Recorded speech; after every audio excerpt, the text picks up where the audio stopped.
Tesla's release of the Juniper refresh of Model Y appears imminent. Maybe it is, maybe it isn't. We don't know. We've got some rumors and some quality speculation from sources inside of China, where it is believed to be rolling out first, which only makes sense.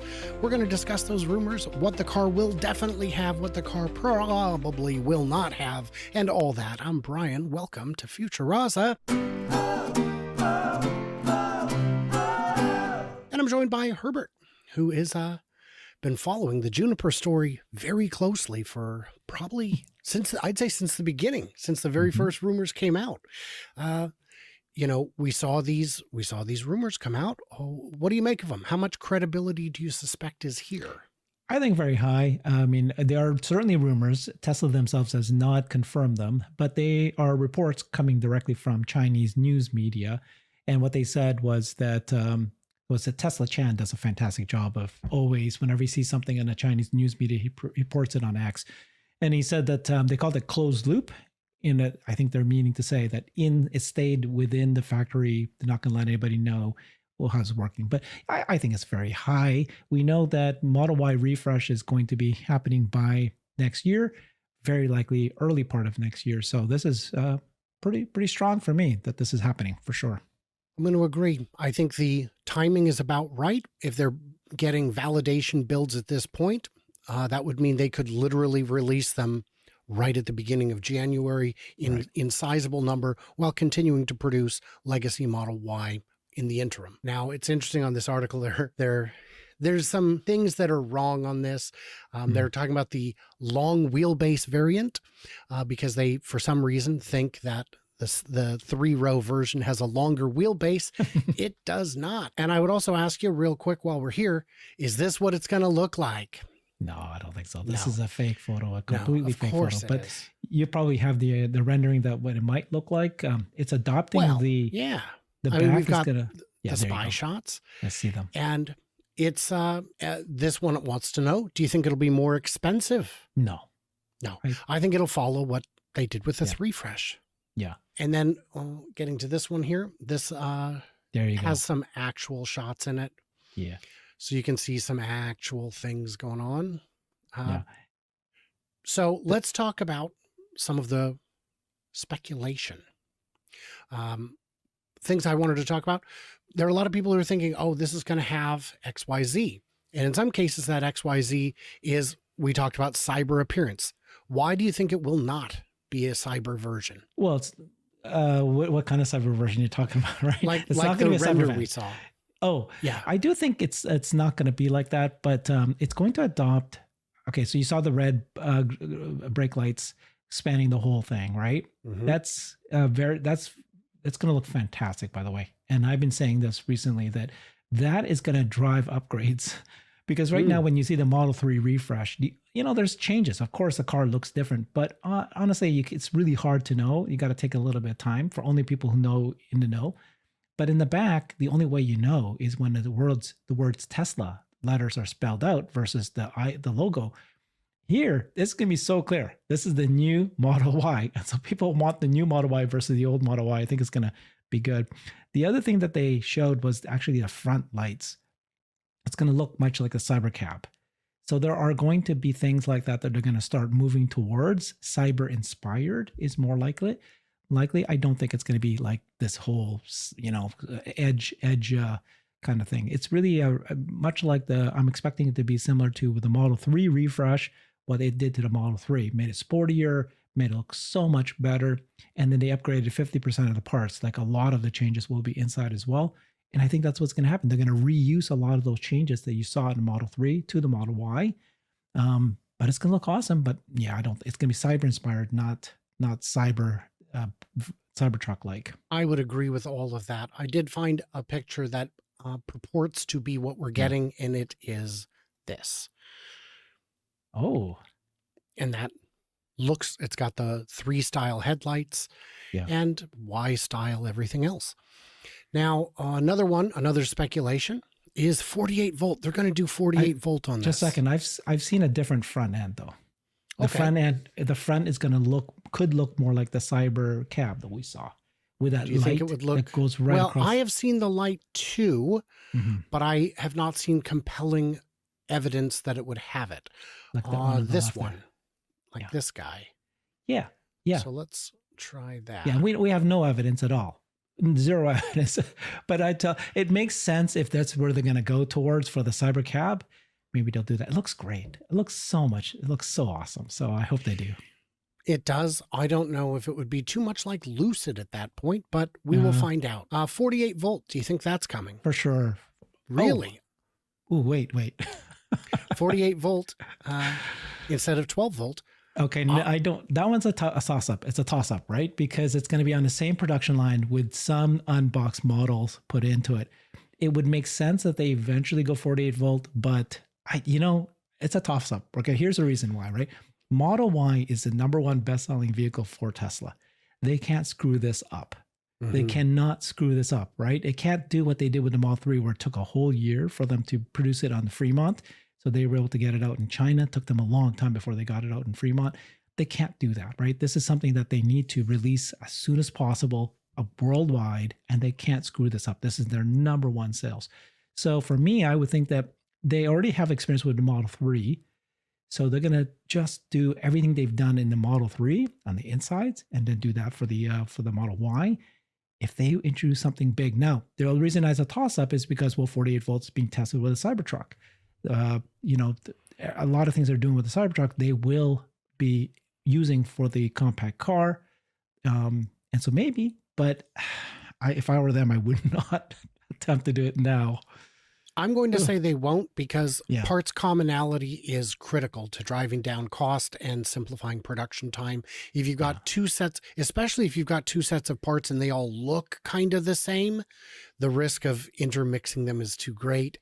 I'm sure, of course, they would have systems to prevent that, but you know how very bad humans can be at pretty obvious tasks.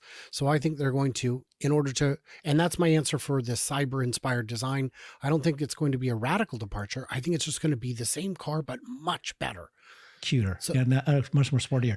Remember what Lars Moravy said, though, at the We Robot event. He was asked, and he said, all the cars are going to be FSD enabled, right? They can become robotaxis. And he goes, by the way, the Cybertruck, you could already remove the steering wheel, right? Because it's steered by wire. You can remove the steering wheel and it'll still be able to drive. And so you could remove it, you can put it back in. Now, every car they make is going to be robotaxi ready, and they're going to try to make it robotaxi ready. So there could be this idea that they go, okay, I'm going to go ahead and do steer by wire. If they do steer by wire, then the next thing is, why not just do 48 volt as well? You know what I mean? Just do all those new tech that they're doing in the Cybertruck, put it in a new Model Y, and then you could remove the steering wheel at that point. So that's a big leap. But for me, it's like, what a risk they would take. I think it would be too great of a risk. The other thing to consider with a sometimes there, sometimes not steering wheel is airbags. Is the airbag going to be in the steering wheel, behind the steering wheel, or both? And you have to pick, and it has to be crash worthy in both scenarios. So that's one reason why, if you were to remove the steering wheel from your Cybertruck, even though it could control itself, it would no longer be street legal, because you no longer have crash worthiness. Now, if you did it yourself, of course, you can make all kinds of modifications, but for it to be manufacturer spec, you'd need that airbag. And when it comes to, I've had people say with the Cybercab, well, just have a little joystick type controller. Great. Does the airbag blow it into me? Does it come dislodged in the case of an accident and strike passengers? Crash safety is, of course, critical to Tesla. So, and of course, to all the regulatory agencies, but I feel we're getting a little far out there. So steer by wire, you think is a maybe? Brake by wire, not yet, is what you're saying? Yeah, I agree. I could see steer by wire, but I think it'll do whatever the Model 3 did. Exactly. I think that's where we're at. And then, of course, the question is, and I know the answer, but I want you to say it first, is, well, why are they starting with Shanghai? Is that a real question? Dude, you know the answer to that. Of course. But the viewers may not. It's because they're very efficient They can do a changeover like nobody's business, and they're good at it. If you're going to pick a factory that's the best equipped to do a new model changeover, I think it is inarguable that it is Shanghai. Now, if I was being very cautious, very, very careful, I would say, well, let's do it in Berlin or Texas first, where we have surplus capacity, so that no lines are affected while we're getting it done. But what if that takes 6 months instead of 1 month or 2? So I think Shanghai is the right answer. Yeah, there's a couple concerns here, right? So number one, because it's such a huge numbers, in order to keep the margins, survivable, you need to have large numbers of this. So you need to roll it out in your, as fast as possible. Let's say you launch it in a small market like Berlin. You would need to follow up quickly anyways with Shanghai, your big market. But if you took longer, like say 6 months, a year, the cannibalism will be so high. Osborning, who's going to buy the old Model Ys when you've seen the new Model Y driving around already? You want to do that for the smaller markets so the impact won't be as big. So you got to go with your big market for 2 reasons. One is that, and the other one is you got to get the volumes up so supply costs go down as fast as possible. And to answer your question, who will buy them? Well, if you only roll out 1 trim at a time, it's possible people will buy the trim they want. Fleets will buy them because they don't care which model it is.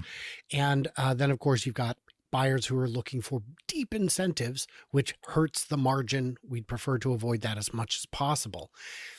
So all of those things work. Now the question is, Herbert, if this changeover is beginning in Q4, does that mean we may not break last year's all-time production and delivery numbers?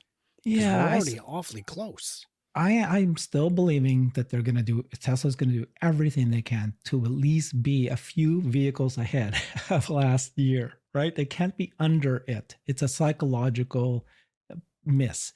And so that's why you're seeing, and we reported that today, across the board, every vehicle had some sort of discount or some sort of incentive, right? 0% financing for the Model 3, Model Y. The referral program is reduced now instead of 1,000 to 500 to ease the margin loss there. But now they're allowing you to transfer FSD for Cybertruck as well. Inventory cars they've increased that incentive from $2,500 to $4,000 off. Just across the board, everything is getting lots of incentives. Why? 0% financing is massive, by the way. That's massive because they're going to try to get as many. Volume matters more. I just played a clip from Elon Musk talking about how in January of the first quarter of 2023, and he basically said volume matters more and will eat the margins now because as we head towards autonomy, then these cars will make it up in margins once, we got FSD purchase and all that for them. But right now, volume matters more. And also worth noting that this isn't all Model Y production that's stopping.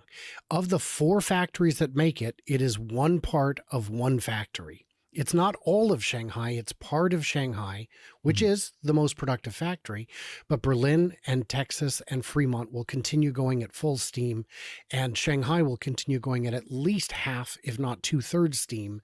So add to that the couple dozen sales from the Semi and the fantastic and growing numbers from the Cybertruck, I agree with you. We may still see record numbers. In the comments, I'd like to know if you guys think, are we going to break last year's production and delivery numbers? And what do you think of our take on the Juniper?